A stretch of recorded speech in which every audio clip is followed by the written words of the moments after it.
आज के वीडियो में हम बात करेंगे एलडीसी एई के लिए नायर के द्वारा जो सीबीटी एग्ज़ाम कराई गई है उसके प्रीवियस क्वेश्चन पेपर जो है उसके सॉल्यूशन और आंसर के बारे में डिस्कशन करेंगे।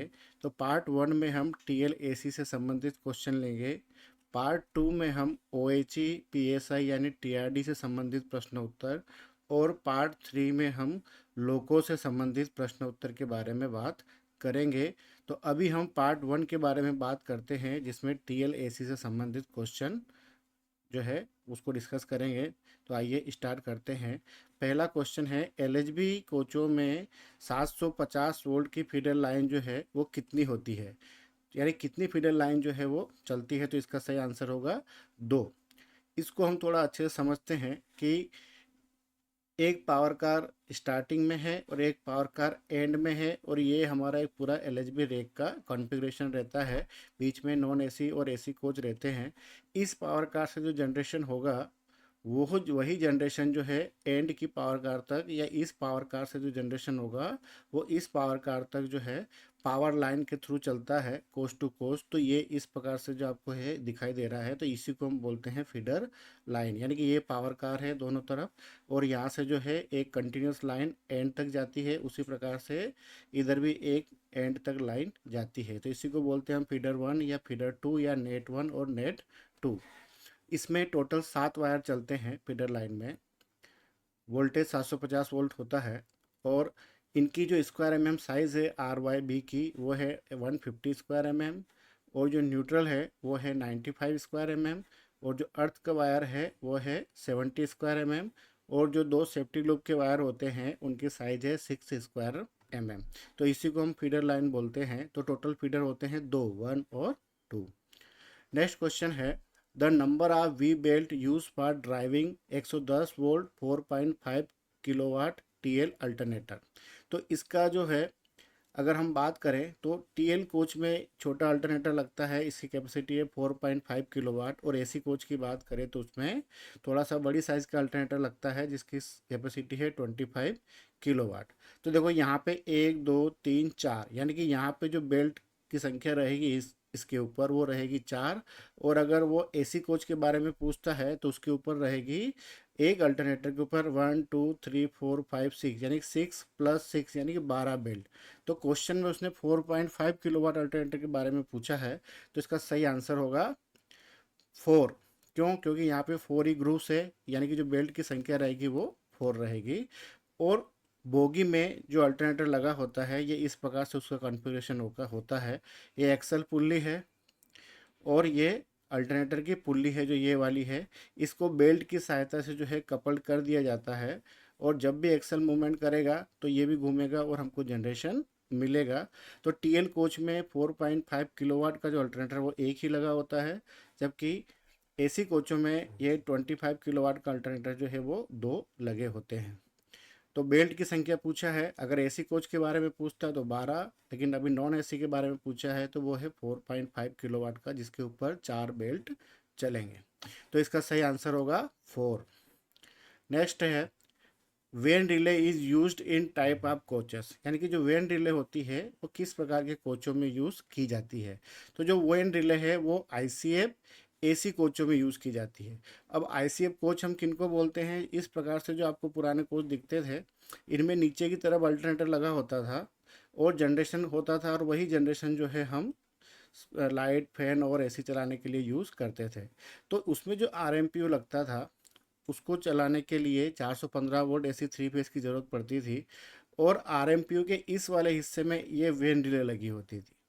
तो जो वेन रिले है इसका काम ये था कि जो ब्लोअर है वो हमारा चलता रहे, अगर किसी वजह से ब्लोअर बंद हो जाता था तो ये वेन रिले जो है पूरे प्लांट को बंद करा देती थी। यानी कि ब्लोअर चलता रहे उसकी श्योरिटी के लिए ये वेन रिले लगाई गई थी। इसी को वेन रिले बोलती है, कुछ नहीं एक टाइप का फ्लेपर है ना, जो हवा के प्रेशर से काम करता था। नेक्स्ट है, the output voltage of the 25 KV inverter used in ICF AC coaches. जो आईसीएफ एसी कोच में जो 25 केवी का इन्वर्टर है उसका आउटपुट वोल्टेज कितना है। तो इसका जो आउटपुट वोल्टेज है वो होता है 415 वोल्ट एसी थ्री फेज। अगर हम बात करें तो यही आईसीएफ या कन्वेंशनल कोच कहलाते हैं। इनके ऊपर जो आरएमपीयू लगते हैं इस प्रकार के, ये वर्किंग इनकी है 415 वोल्ट एसी 3 फेज पे। लेकिन हमारे पास जो सप्लाई अवेलेबल होती है अल्टरनेटर के बाद, वो होती है 110 वोल्ट डीसी। तो 110 वोल्ट डीसी को ये जो इन्वर्टर यूनिट है, ये 25 केवीए की होती है। तो ये 415 वोल्ट एसी 3 फेज में डीसी को कन्वर्ट करता है। तो इसीलिए यहाँ पे इसका जो आउटपुट वोल्टेज कितना है, 415 वोल्ट एसी 3 फेज। लेकिन इसका इनपुट के बारे में अगर पूछता है तो इसका इनपुट होता है 90 से 140, यानी कि 90 से 140 वोल्ट डीसी। तो हमारा आंसर क्या रहेगा कि जो इन्वर्टर है 25 केवीए का, वो आउटपुट जो है 415 वोल्ट एसी 3 फेज देगा। और अगर इनपुट वोल्टेज पूछता है इसका तो 90 से 140 वोल्ट डीसी। कोडल लाइफ आप 120 एम्पेयर आवर वीआरएल बैटरी। देखो बैटरी के लिए जो कोडल लाइफ है वो है 4 साल। ठीक है। OHP relay is used in AC coaches for protection from, यानी कि OHP रिले जो है एसी कोच में किसकी सुरक्षा के लिए लगाई गई है। तो OHP नाम से पता चल रहा है ओवर हीट प्रोटेक्शन। तो उसका जो यूज़ है वो होगा excess temperature in the heater. देखो क्या होता है कि अगर हमारा जो RMPU है उसमें जो हीटर है, अगर वो चल रहे हैं, वो अगर वो किसी वजह से बंद नहीं होते हैं तो क्या होगा, वहाँ टेम्परेचर राइज होगा। और उसकी प्रोटेक्शन के लिए हमारे पास 3 प्रकार की जो है अरेंजमेंट की गई है ओवरहीट प्रोटेक्शन के लिए। तो पहला जो है OHP ओवरहीट प्रोटेक्शन, ये एक्टिवेट होगा। ये 65 डिग्री सेंटीग्रेड के ऊपर हमारे हीटर को बंद कराएगा या प्लांट को बंद करा देगा।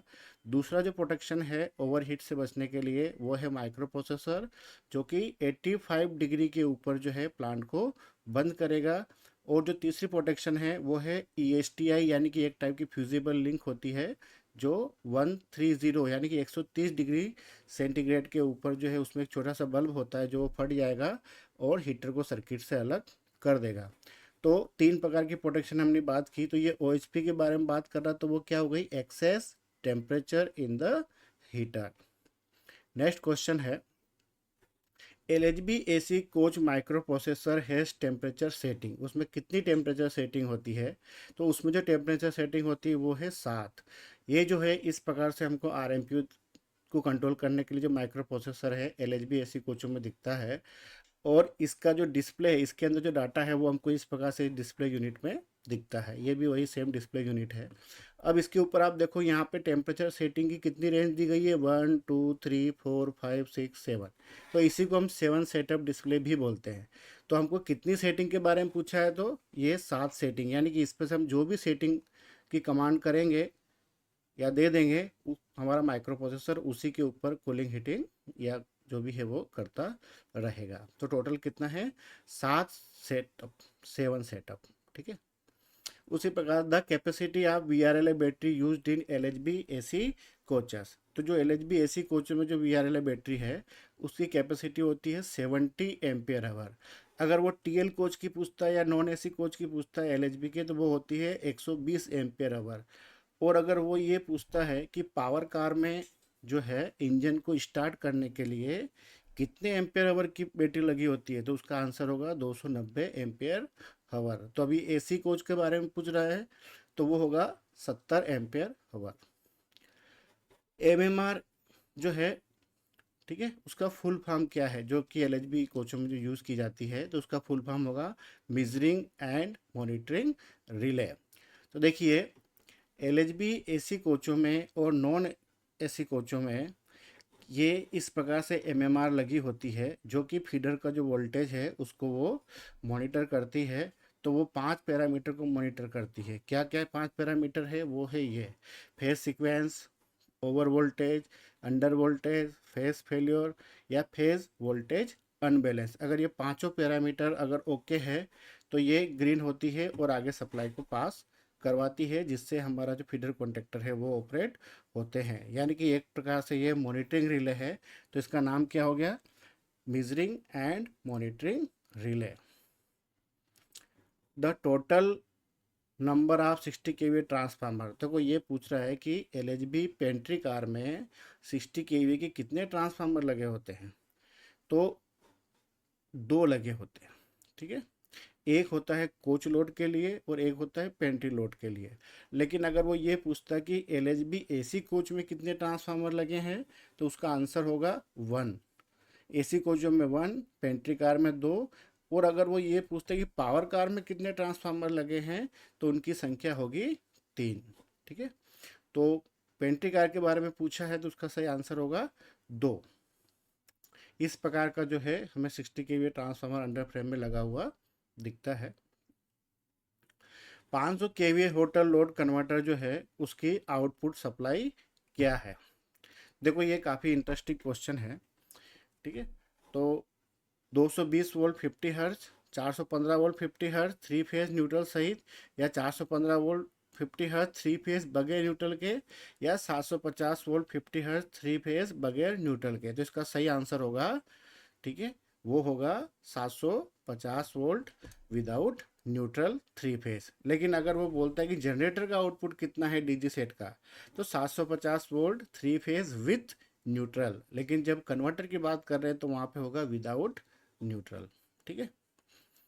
नेक्स्ट क्वेश्चन है, इंसुलेशन मॉनिटरिंग रिले जो है वो किस सर्किट में प्रोवाइड की गई है। तो देखो, इंसुलेटिंग मॉनिटरिंग रिले जिसको हम IMR बोलते हैं, तो ये एसी कोचों में लगी होती है, एलएचबी एसी कोचों में। तो वो मॉनिटर करती है 415 वोल्ट एसी, ठीक है, और 110 वोल्ट एसी। लेकिन यहाँ पे तो 110 वोल्ट डीसी लिखा है और 24 वोल्ट डीसी लिखा है और 750 वोल्ट एसी लिखा है। तो जो IMR है इसके हिसाब से केवल 415 वोल्ट एसी को मॉनिटर करेगी। अगर 110 वोल्ट एसी भी लिखा होता तो दोनों को मॉनिटर करती। तो IMR जो है हमें एलएचबी एसी का जो पैनल है कोच का, वो इस प्रकार से जो है यहाँ पे लगी हुई दिखती है। A6 और A7 उसके नंबर होते हैं।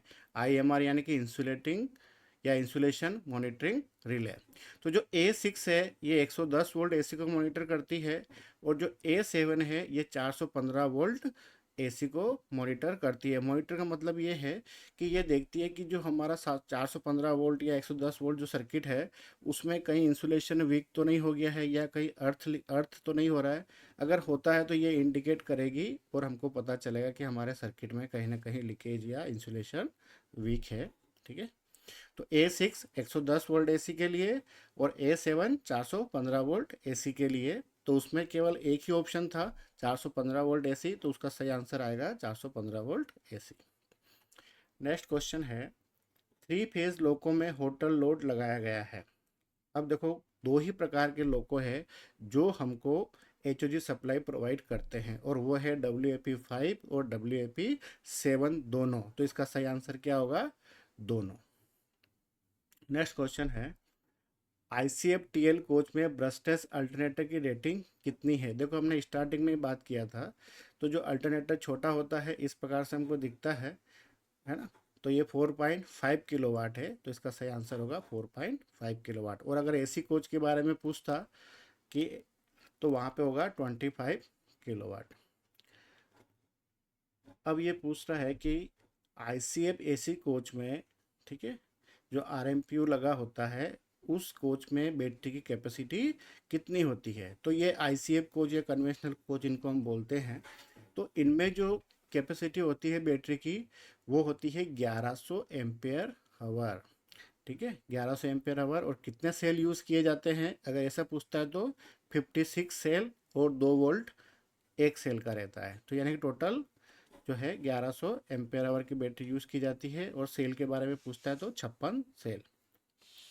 नेक्स्ट क्वेश्चन है, power rating of A hotel load converter is, यानी कि एक जो होटल लोड कन्वर्टर है उसकी पावर रेटिंग कितनी है। तो उसकी जो पावर रेटिंग है वो सेम जो हमारे डीजी पावर कार में जो डीजी सेट के साथ जो अल्टरनेटर कपल्ड किया गया है 500 केवीए का, तो उसकी भी कैपेसिटी सेम 500 केवीए है। तो इसका सही आंसर होगा सी। नेक्स्ट है, एक एलएचबी एसी कोच में एसी प्लांट यानी आरएमक्यू की कुल संख्या होती है। अभी देखो पूरे एसी कोच की पूछ रहा है वो, तो हमको पता है कि जो आरएमपी होता है इस प्रकार का दिखता है। तो ये एसी कोच में दोनों एंड पे लगा होता है, तो इसकी टोटल कैपेसिटी जो है एक प्लांट की 7 टन होती है और ऐसे 2 लगे होते हैं, तो यहाँ पे जो है इसका आंसर होगा 2 यूनिट।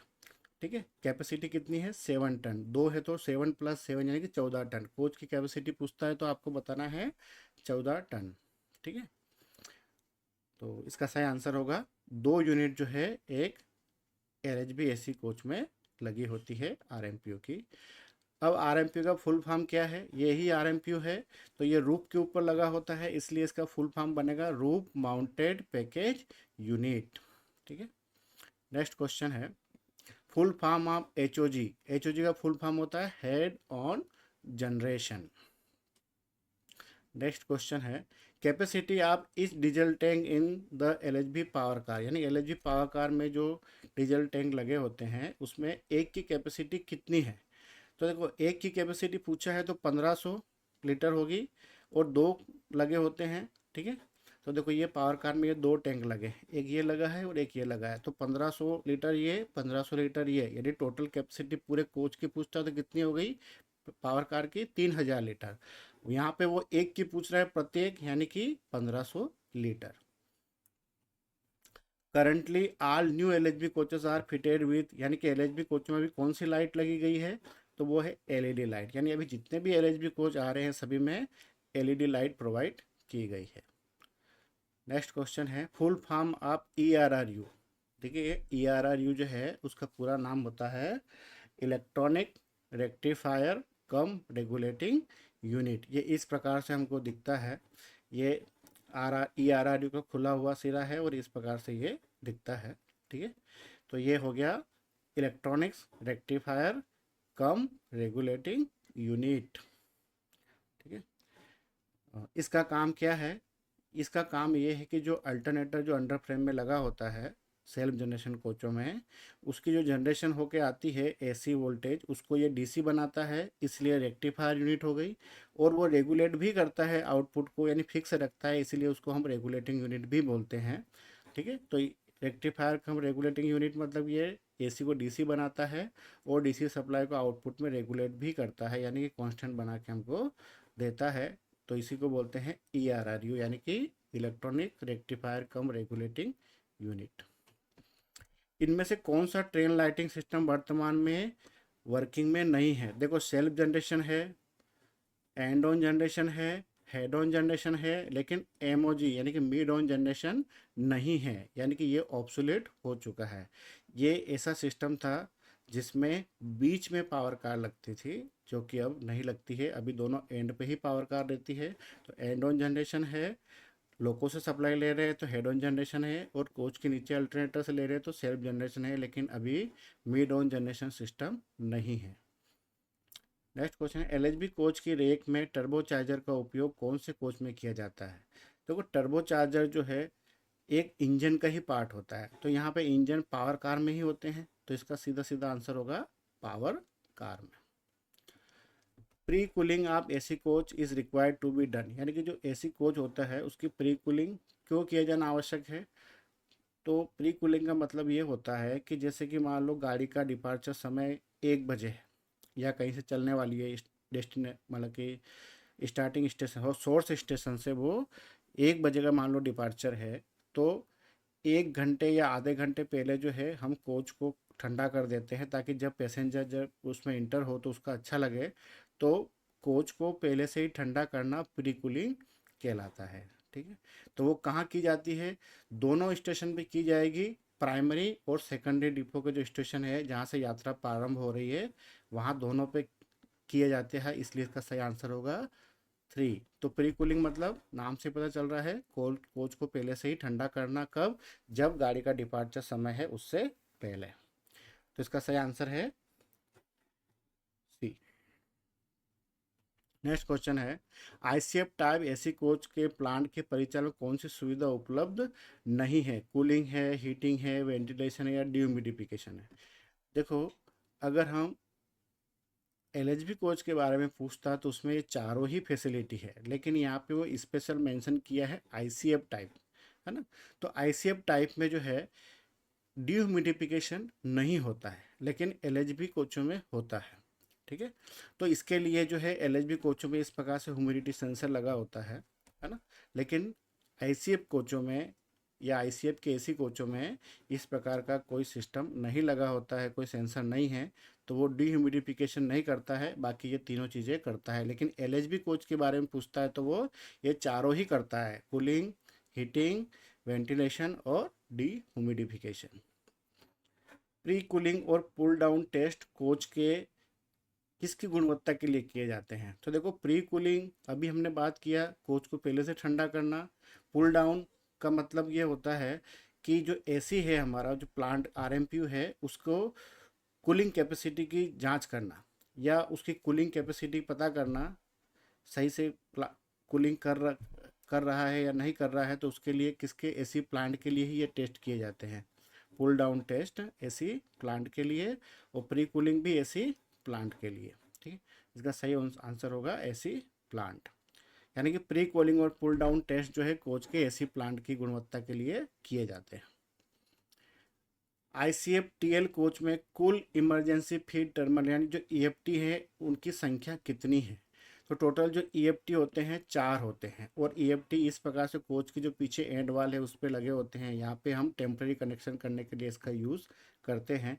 तो एक एंड वाल पे ये 2 लगे होते हैं, तो टोटल कोच की 2 एंड वाल होती है दोनों साइड, तो टोटल इनकी संख्या होगी 4।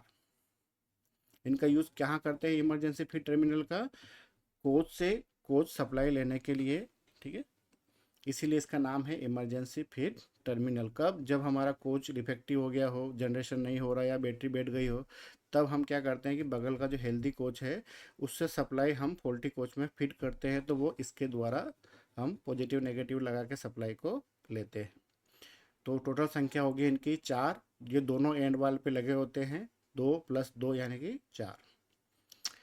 एलएचबी कोच में जो है डीएनडी हम किसको बोला जाता है? तो डीएनडी का मतलब होता है डिसकनेक्टिंग एंड अर्थिंग डिवाइस। ये कोचों में हमें इस प्रकार से दिखती है। इसकी 2 पोजीशन है, ऑन और ऑफ। ठीक है, इसके ऊपर देखो लिखा भी है disconnecting and earthing device. AC coach की बात करें तो ये यहाँ पे लगी होती है नीचे की तरफ, और इसको ओपन करते तो इस प्रकार से हमको ये दिखता है 8 वोल्ट की डिवाइस है। ठीक है, और अगर नॉन एसी एलएचबी कोच की बात करें तो उसमें जो है यहाँ पे जो अंडर फ्रेम में जिसका हाई वोल्टेज पैनल होता है वहाँ पे ये लगी होती है, इस प्रकार से हमें ये दिखती है। तो डीएनडी का मतलब होता है disconnecting and earthing device. Which type of fan are provided in passenger area of LHB AC coach? देखो, ये बहुत ही इंटरेस्टिंग क्वेश्चन है। ठीक है, कि ये पूछ रहा है कि एलएचबी एसी कोच के यात्रियों के बैठने या लेटने के लिए स्थान पर किस प्रकार के पंखे लगे होते हैं। अब मेंशन क्या किया है? AC coach. तो आप जानते हैं कि एलएचबी के एसी कोच में कोई भी पंखा प्रोवाइड नहीं किया गया है, तो इसका सही आंसर होगा 4, नो फैंस आर प्रोवाइडेड। अगर वो एलएचबी नॉन एसी कोच के बारे में बात करता है तो वहाँ पे 400 mm स्वीप के जो है वो पंखे लगे होते हैं, और उनका जो टाइप होता है वो होता है BLDC। ठीक है, एसी पंखा नहीं होता है। कौन सा होता है? BLDC फैन होते हैं 400 mm स्वीप के। किस में? नॉन एसी स्लीपर कोच में, या नॉन एसी जो टीएल कोच हम बोलते हैं उसमें। लेकिन एसी कोच की बात कर रहा है तो उसमें कोई भी पंखा प्रोवाइड नहीं किया गया है। ऊर्जा संरक्षण के लिए रेलवे स्टेशन प्लेटफॉर्म की प्रकाश व्यवस्था को कितने रेशो में बांटा गया है? तो देखो, ये कई बार क्वेश्चन पूछा गया है। तो 70 और 30 का रेशो जो है प्लेटफॉर्म पर रखा गया है। ठीक है, यानी कि इसका मतलब ये है 70 और 30 का, कि जब प्लेट स्टेशन पर कोई गाड़ी नहीं है तो 30% लाइट जलेगी, 70% लाइट बंद रहेगी। और अगर स्टेशन पे गाड़ी आने वाली है तो 10 या 15 मिनट पहले 70% सर्किट जो बचा है उसको भी ऑन कर दिया जाएगा, यानी कि 100% लाइट जलेगी। और जैसे ही गाड़ी चली जाएगी उसके 10 या 15 मिनट के बाद जो है वापस 70% सर्किट को बंद कर दिया जाएगा। उस प्रकार से हम एनर्जी सेविंग करेंगे 70%। तो इसका जो रेशो है वो कितना है? 30 और 70%। नेक्स्ट क्वेश्चन है, भारतीय रेलवे के कोचों के संदर्भ में एलएचबी का पूरा नाम क्या है? Linke, Hofmann, Busch. ये टेक्नोलॉजी हमने कहाँ से परचेस किया था? ये परचेस किया था जर्मनी से। ठीक है, उसका पूरा नाम है Linke, Hofmann, Bush.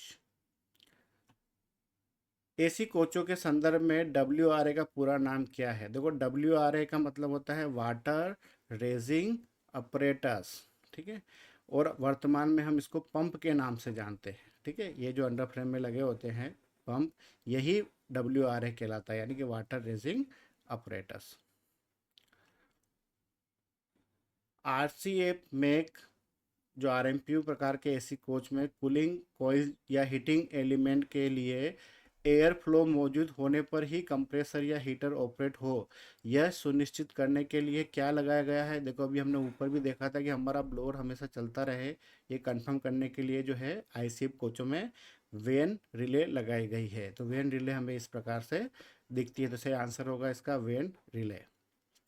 Next question है, एक RMPU जो है उसके क्या एडवांटेज है। तो लो कम वेट है, हर्मेटिकली सील्ड कंप्रेसर है, कम मेंटेनेंस है और रिलायबल है। तो इसका मतलब ये सभी उसमें है, तो ये सभी ऑप्शन इसके सही होंगे, यानी कि all given option are correct. यानी कि वो मेंटेनेंस भी कम है, रिलायबल है क्योंकि रूफ पे लगा है तो टूट फूट नहीं है, हर्मेटिकली सील्ड कंप्रेसर है इसलिए रेफ्रिजरेंट का रिसाव जो है लीकेज नहीं है, और कम लोड है। ये किसके कंपैरिजन में है, ये है देखो पहले दो प्रकार के कोच आते थे, एक RMPU वाले और एक होता था अंडर स्लंग AC वाले।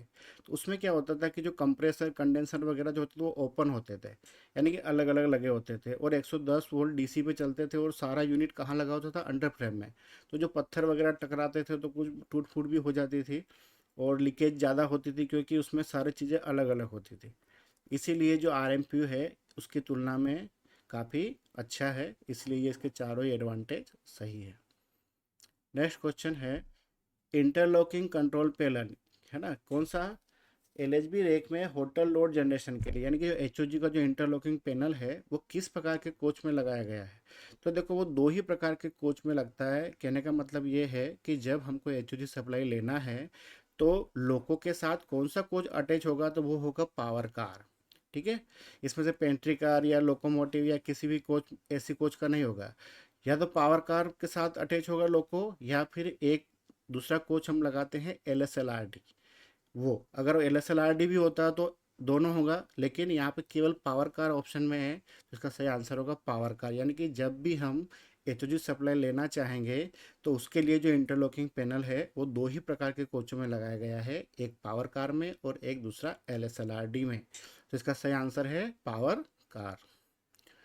दूसरा नेक्स्ट क्वेश्चन है, कोचों में कौन सा फॉल्ट ढूंढने के लिए डबल टेस्ट लैम्प मेथड का उपयोग करते हैं। देखो ये सभी जानते हैं कि डबल टेस्ट लैम्प मेथड का जो उपयोग है उसको हम अर्थ लीकेज चेक करने के लिए करते हैं। नेक्स्ट क्वेश्चन है, अगर सेल्फ जनरेटिंग प्रकार का AC कोच वोल्टेज जनरेट नहीं कर रहा है तो क्या क्या कारण हो सकते हैं। फील्ड जो है ना वो ओपन हो सकता है, रेगुलेटर के फ्यूज जल गए हैं, या सभी वी बेल्ट जो है वो निकल गए हैं या टूट गए हैं।